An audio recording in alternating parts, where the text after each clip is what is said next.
Welcome to Inside Personal Growth Podcast. Deep dive with us as we unlock the secrets to personal development, empowering you to thrive. Here, growth isn't just a goal, it's a journey. Tune in, transform, and take your life to the next level by listening to just one of our podcasts. Welcome back to another episode of Inside Personal Growth. This is Greg Voisin on this side of the camera, and on the other side, joining us from Utah, is Aaron Marcum. Aaron, good day to you. How you doing?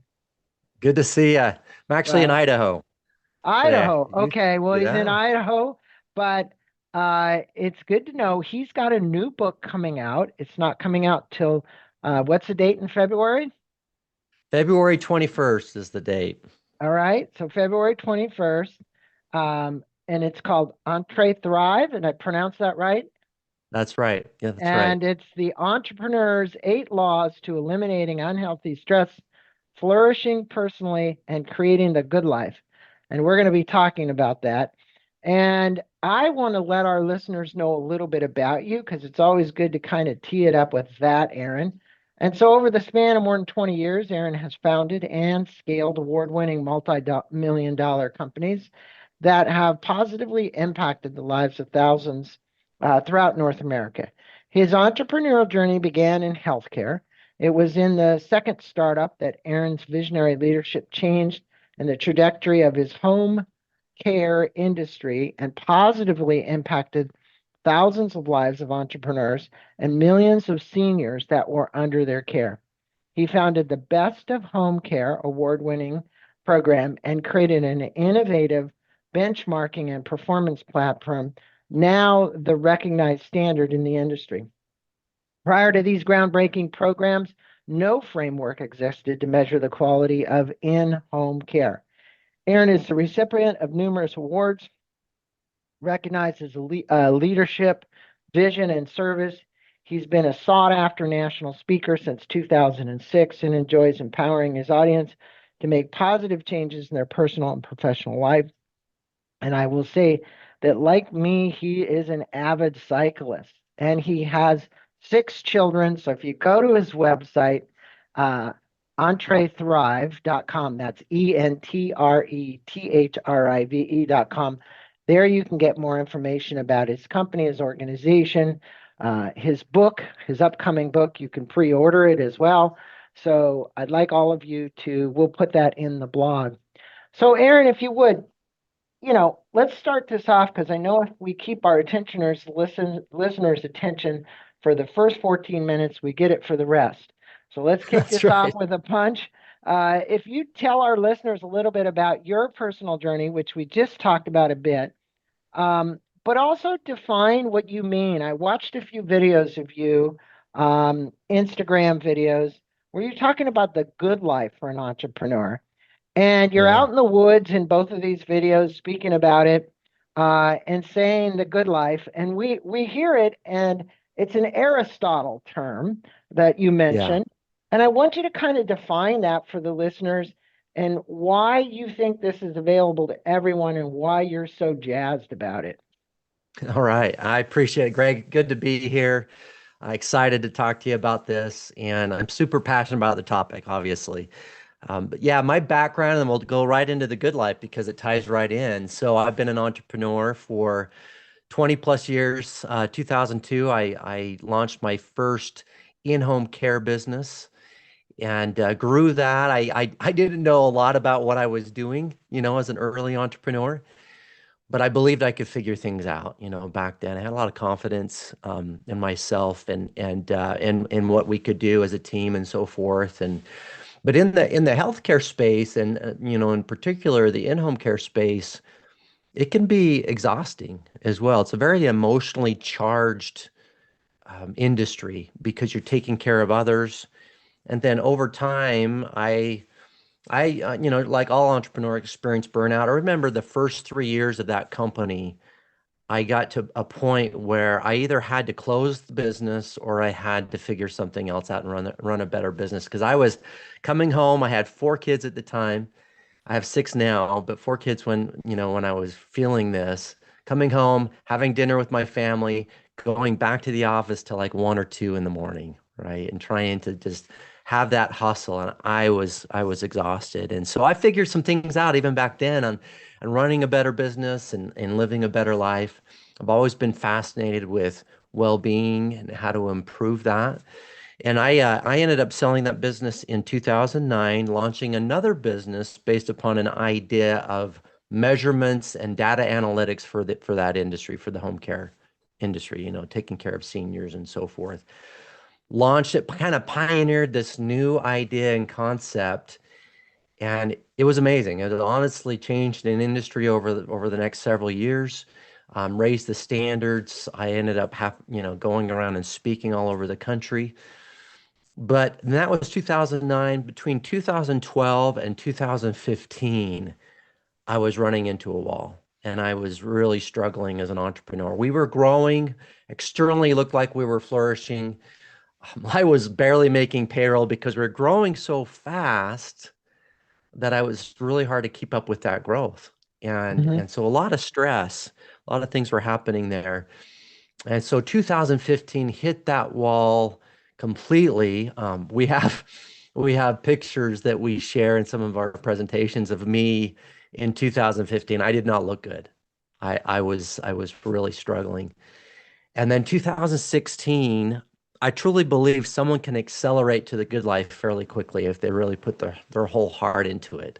So speaking of cycling, April 2016, I was already kind of investing in my health, going to the gym, physical health, but also my mental mindset. I was stepping more away from the business, letting go of my business. That was also the year that we implemented the EOS operating system, as well. And we just started making all these changes. But more importantly, I was making some real internal changes to how I ran my business. I let go and allowed people to really do the how rather than me trying to figure it all out. But Did you April of start? Did you 2016, did yeah, you start yeah, your please. meditation? Did you start your meditation practice in 16? Not in 16. That came a couple years later. Okay, well, I struggled with meditation even that's then. probably when you saw some of the bigger changes, huh? I did. Yeah, Yeah. huge. And even more so, I've really gone all in the last 2 or 3 years with my meditation, and it's been life-changing for me. And so, yeah, but it's a crawl, walk, run. I talk about this in the book, is that often we try to run so fast that we first have to crawl and then Hmm. we walk. And that comes from the famous quote from Martin Luther King. If you can't fly, then run. If you can't run, then walk. If you can't walk, then crawl. But whatever you do, keep moving forward. And Well, I you premise use the book on that. Well, and you use a great example in the book. It's a parallel, but you're obviously an outdoorsman. You like outdoor activities, and you went on this Alaskan rafting trip. And I'd like for you to speak about the correlation between Yeah. your rafting trip and the entrepreneur life. Because, hey, look, there's all kinds of rough waters you run into during rafting. I've done it. I've done, I think, fours. I don't think I've done fives. Maybe I've done fives. I don't know. But talk about that because that was Yeah. great how you started the book to give the reader an understanding of what it's like to be an entrepreneur.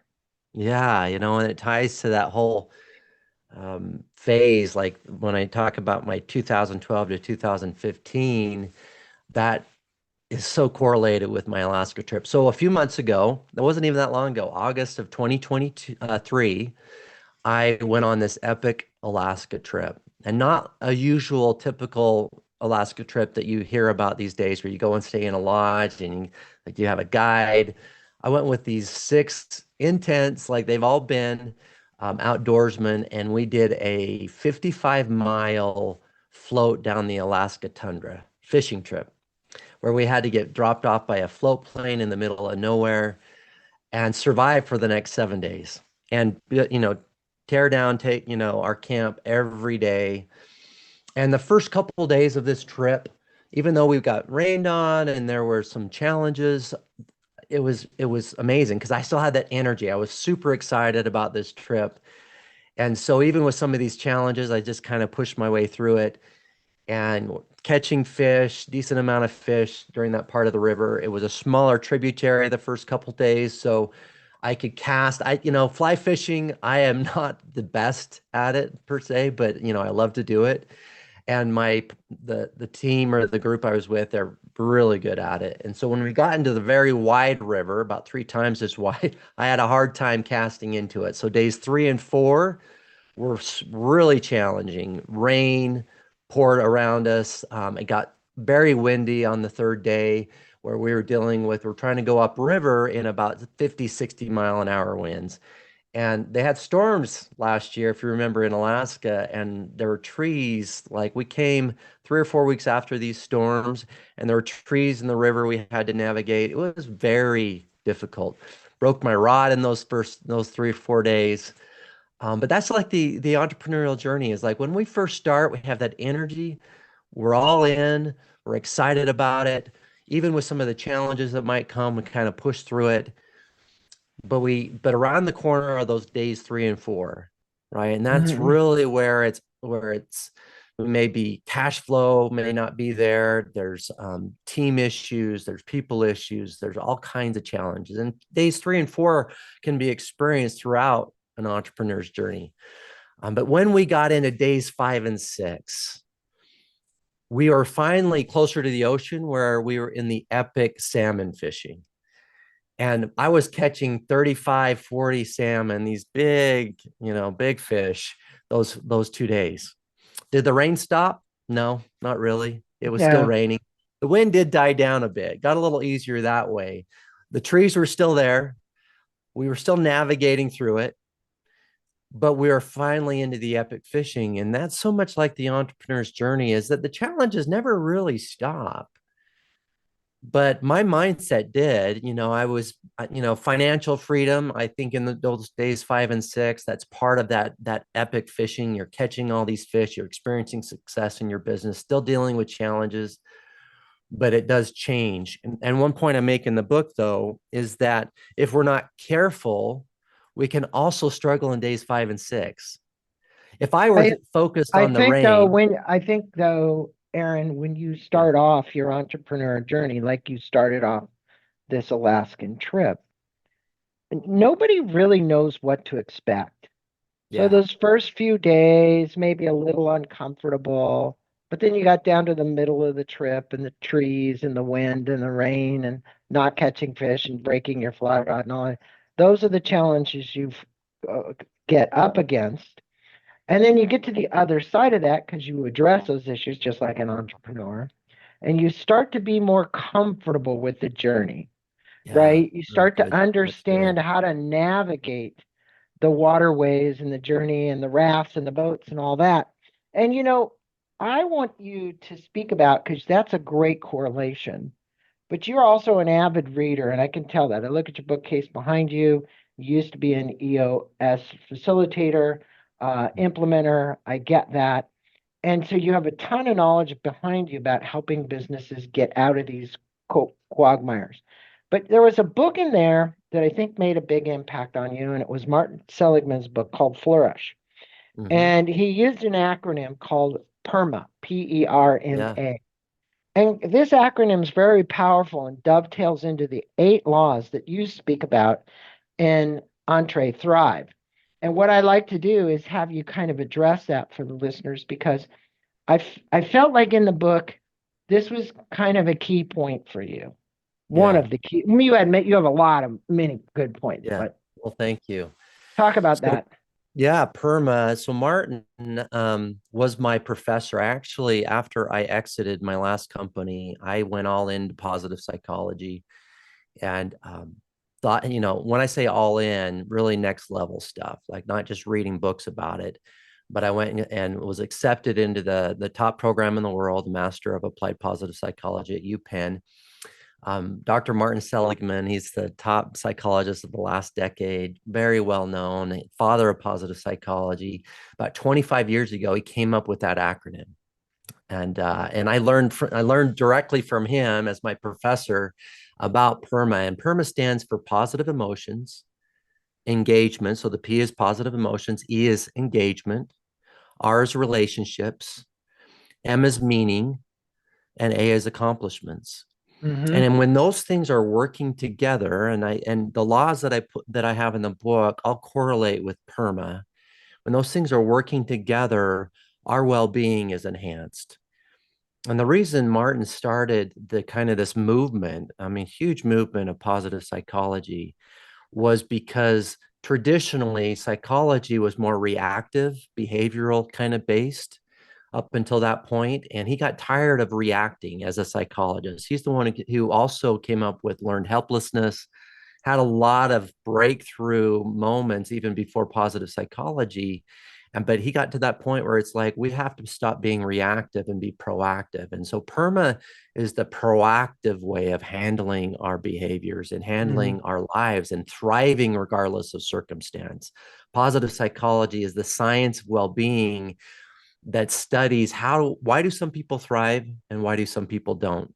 And when I went through the program, I asked the question, why do some entrepreneurs thrive and why do some entrepreneurs don't? And that's what the book answers. Yeah, and that's really an important point. And I think thrive and flourish. Yeah, The book is called Flourish. And for all my listeners, you might want to check that one out as well. I mean, yeah, I know we're really talking good. about your book, but it could be a good one for anybody who's interested to learn more. And you speak about the fact that most entrepreneurs struggle with a lack of vision. Look, as an implementer, I get that, and that is true because they kind of lose their way along the way somewhere. Yes, They may have had a vision, but the reality is all those broken trees and things you had to navigate along the way took all their energy. And we're talking about energy management here. That's a really big factor. And you say that their direction and therefore they don't have any clarity. Can you address the importance of the law of how you help entrepreneurs get clear? Also, yeah, address what you call your guiding truths and the 9 areas that one should examine in their life. You have at your website, I want to mention this to my listeners, you have the Truth Builder that you can go to EntreThrive, EntreThrive.com /guiding truths. hmm, And you have a worksheet they can download. yeah, yeah. Okay. All Yeah, right. and we can also make sure in the show notes we actually made that worksheet available to just your listeners, and I believe Megan, and make sure that gets in the show notes, but Okay. it has your specific audience in mind, and so we'll make sure that link is sent over to you. But you can also get to it there. The guiding truths really are the beginning, what I call the crawl part of the clarity law. Is that's the first law of EntreThrive is this clarity and getting clear on your guiding truths. For years, I've had my guiding truths, which, for example, are my mind is at peace, my actions reflect character, my family receives of my time. These are truths that I want to be true about myself at all times. I lost sight of that again between 2012 and 2015, and things started falling apart for me. I had my guiding truths before that, which is really interesting. It's just on my wall on a canvas, and I still do in my office, my actual office in town. I'm at home right now, but that's those truths have guided me and really guided me on my creating my core values for my companies. They all tie together. And with those guiding truths, then we can lean in, and you'll appreciate this, Greg, being a cyclist, is I use the term breakaway in that law.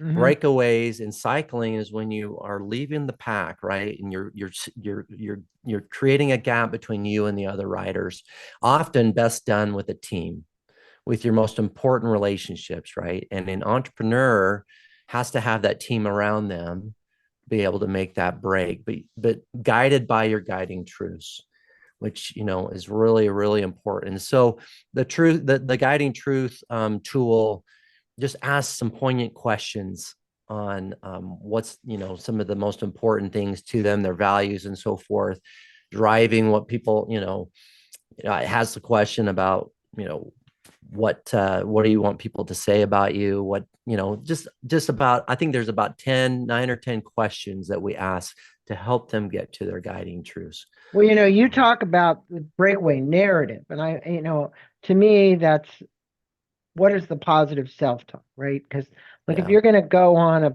200-mile bike ride like you have as this Latour Jaw. Is that how they say it? Is that how they say it? Load jaw. Yep. I know. Lotoja, It's which a is a 1 day, 200-mile cycling. It's not just an event, it's a race. There's a yeah. difference between going on a 100-mile cycling event or 200 and having it be a race. This is a race. And you've done this thing, what, 6 times? I've done it 5 times and 5 times. completed it 4 times, and I'm going to do it my 6th time this year. Okay. So, So yeah. people get that, you are a competitive guy. You wouldn't be doing that if you weren't. But talk with us about the self-talk, how to change or Yeah. create our breakaway narrative. Because for people to get to this next level of success, no matter what it is, success or significance in life, there has to be some breakaway narrative. Yeah. Again, the breakaway is and the narrative behind it. Like, let's first start with the narrative, and different from like we hear, what's the story you're telling yourself? Well, that's the Right. narrative. The narrative is really the story, right? And how we're that kind of talk that we're telling ourselves, whether we frame our past in a positive light or we frame it in a negative light, that really frames the narrative of what we're telling ourselves. And so often we have to adopt a new identity. And speaking of cycling, and for my own breakaway, literally, that first year when I did Lotus Jaw, I never had cycled before. I ordered my bike in April of 2016. 5 months later, I did the race. And so I had to take on a new identity for myself. And that identity was, I am an endurance cyclist. I had to tell myself that. Now, no identity is any good if we don't follow it up with action. And I make that point in the book, is like, don't take on an identity that you're not willing to like bring on and take action on. And so I had to train harder than I had ever trained for anything in my life. And I had to go all in with this new identity. But also, when I would talk to people and I would tell them what I'm doing, I would tell them I'm an endurance cyclist. I was bringing on that identity, not just a cyclist, but for a 200-mile bike race, I had to kind of live that. And that made a world of difference and helped me believe that I could do this, that I could actually achieve something that a few months earlier just seemed impossible to me. Mhm. And I did. I finished it that first year, but also with a great team around me to help me do that. So Well, yeah, congratulations on that, and yeah. also the Thank breakaway you. narrative. I think for the listeners, that is so important. And one of the things, I've had Stephen Kotler on here. We've talked about Flow Genome Project. We've talked tons of things regarding curiosity.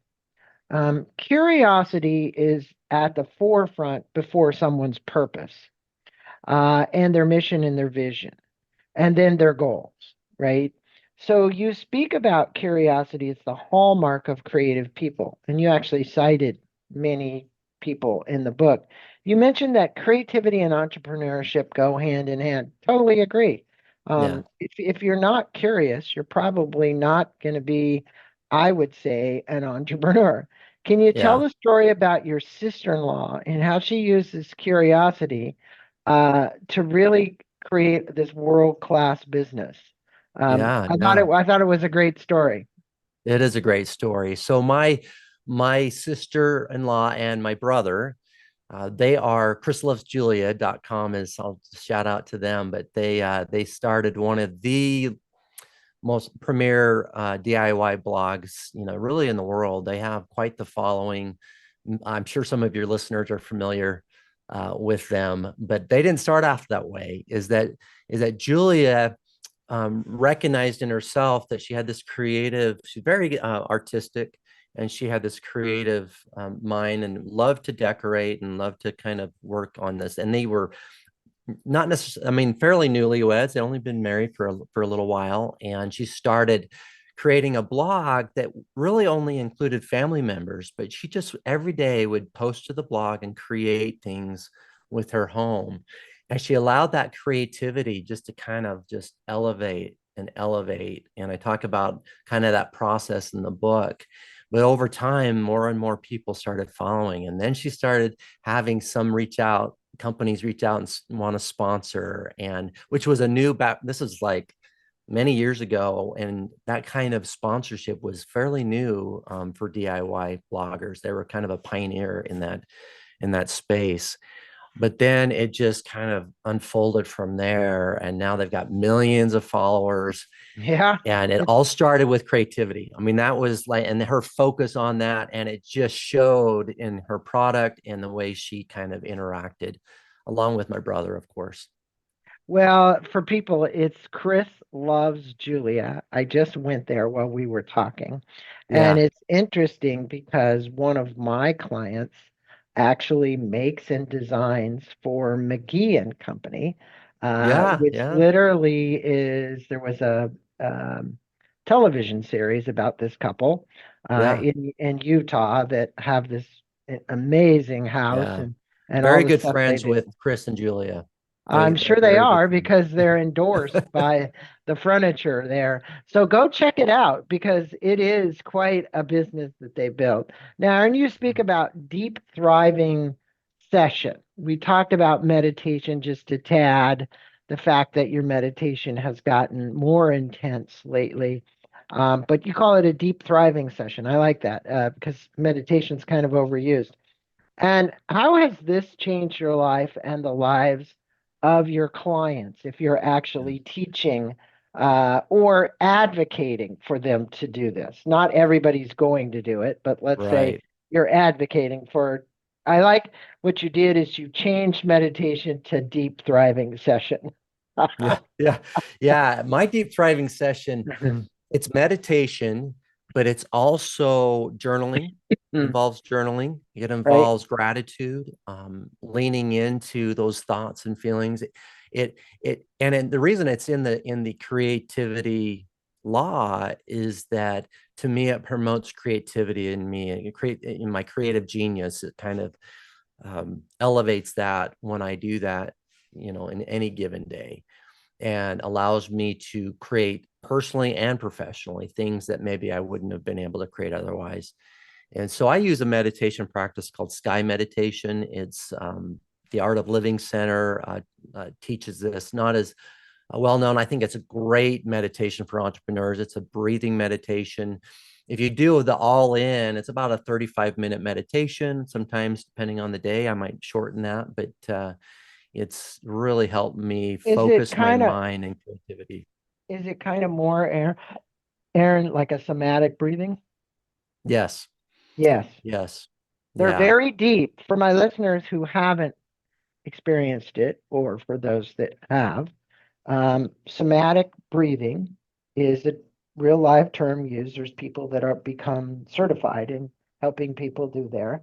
And I know we've probably got some Wim Hof listeners here too. So if you're doing yeah. cold It's similar to plunges, Wim Hof. yeah. So if you're Uh, doing the Wim Hof it's and the through the deep nose, and plunge, you're really, it's this and it's even using some of your throat in your breathing, mhm. which helps deepen it even more, and it's a great, and there's certain levels to it, and it's and I strongly recommend, if you really want to learn more about it, go to the Art and Living Center. I spent 2.5 days learning this meditation in Boone, North Carolina, and it was transformational for me. Well, you said Amazing. it was life transforming for you. And I think Yeah, for the art of living, we'll put a link up for people that would like to yeah. go I there. think I think people love Regardless of that. where you are, you can get so much of this is available to you to make your entrepreneur experience the good life.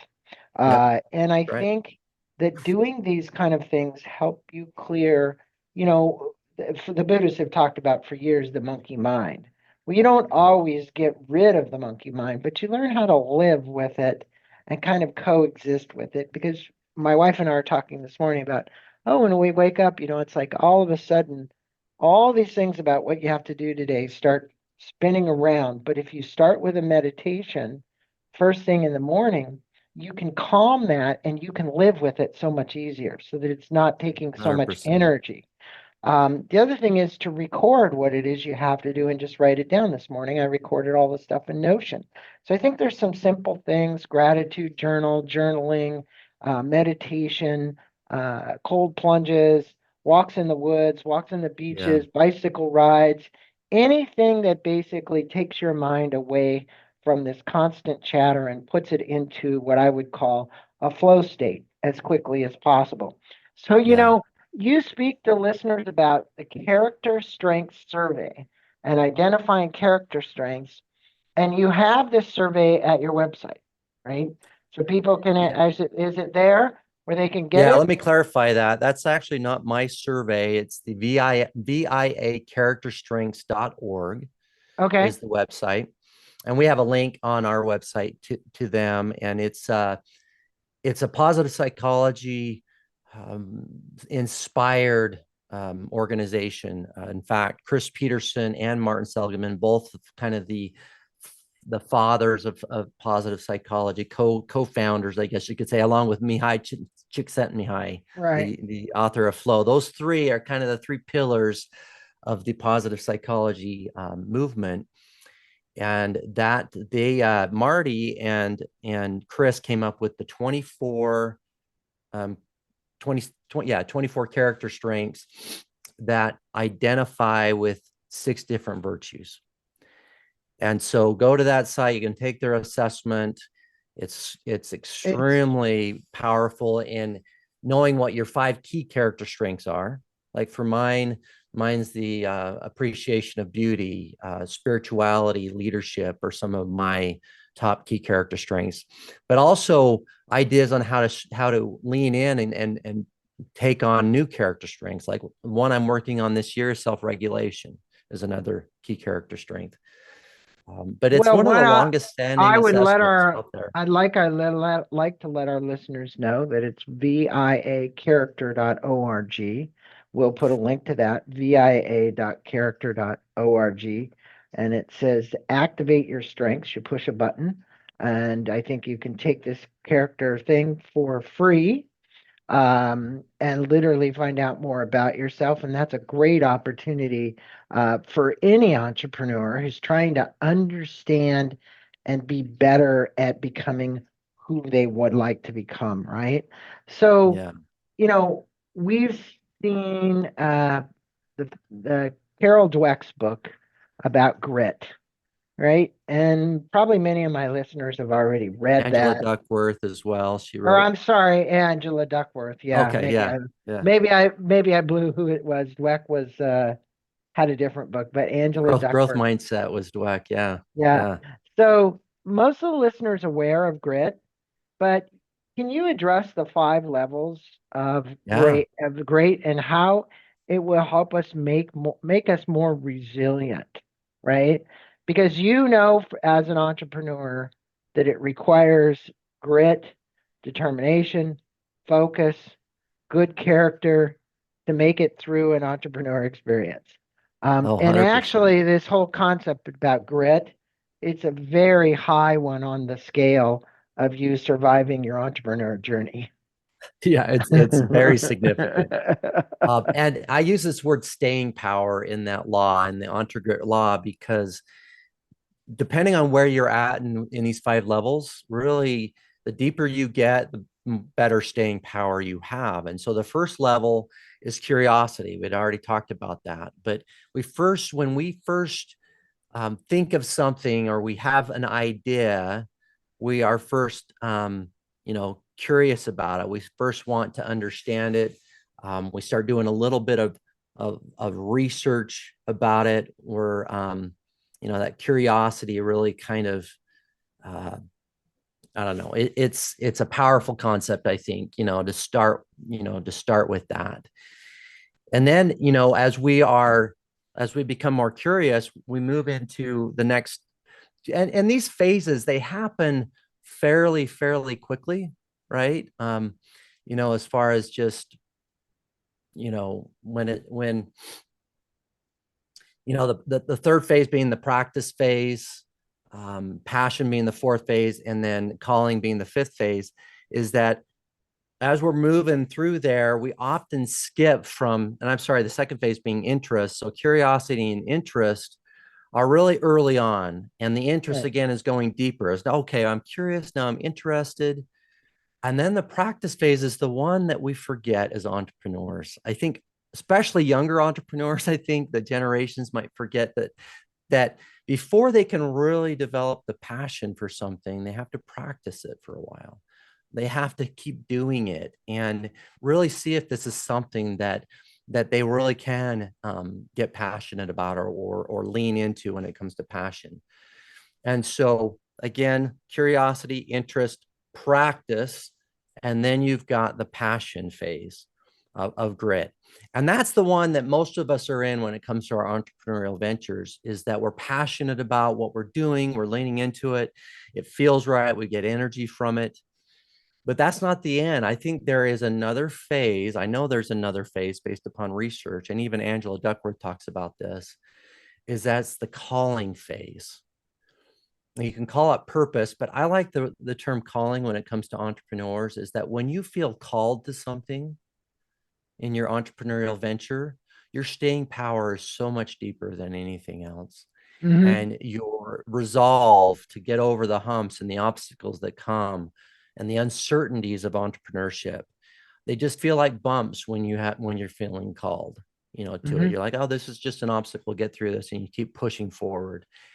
And it can be the unhealthy part of that is it can become obsessive, and so we have to make sure we have other passions. Like I chose cycling as another passion, so I'm not always obsessive about my calling in my profession, but it does help with staying power and with grit, and there's so much science behind that.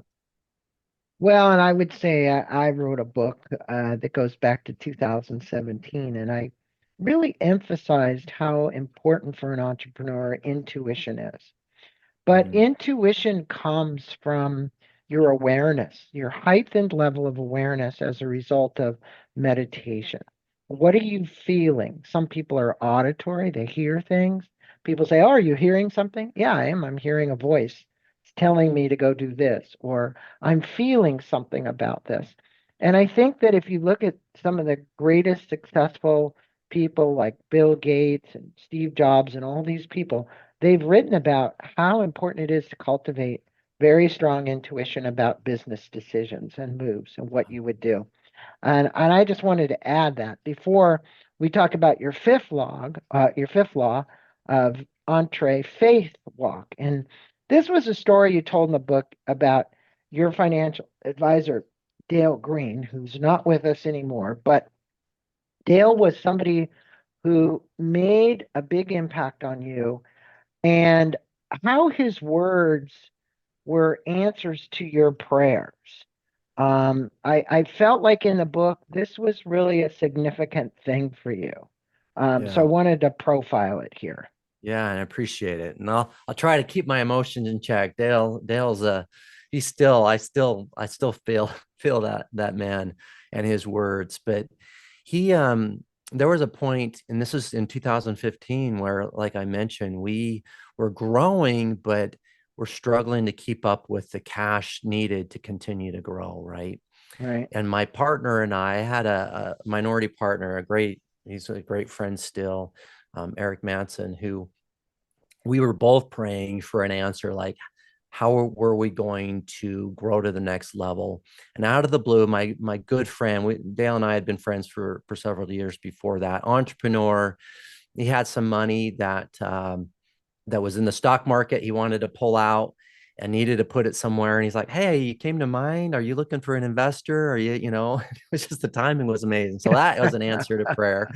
And he invested a Mm, significant amount into our business. But the thing he told me when he gave me that check, he didn't ask for a profit and loss statement. He didn't ask for anything. He said, Aaron, I want you to know that this is how much I believe in you and what you're doing. And I trust you. I invest in the person, not the product, is another thing he mhm, told me. mhm. And rarely did he ever ask for a profit and loss statement. He just would ask, how's it going? How's Right. it going? How's the business? How's my investment? And thankfully, we continue to, in 2016, business really took off. And in the entree, the crawl part, or I'm sorry, not the crawl part, the walk part is faith in others. Mhm, Like the impact that you putting your faith in your team and the team putting faith in you, or partner like Dale Green, um, makes a world of difference in increasing their own faith. And the run part is obviously faith in God. And I'm a Christian, and but whatever your faith is, whether it's doesn't matter, but the science does show that a faith in a higher power does help with our well-being, does enhance our well-being. And so it's whatever that is, whatever that looks like for you. But faith in yourself is the first part, faith in others is the second, faith in God the third. And that kind of encapsulates the entre faith. And that second one with Dale, I just can't even like emphasize what that did to my confidence as an entrepreneur. Well, So we, along our journey, I think Joseph Campbell talked about this many times in his books, this journey that we take. You venture out and then you don't know who's there, and they're going to come along and help, like Jail's friend did, or whoever this person was that loaned you this money. Um, as a result, you succeed. It was Dale himself. So It was yeah, Dale himself who gave you the yeah, money. Okay. yeah. And And my then when he point sent was, gave me the check, he's like, I believe in you.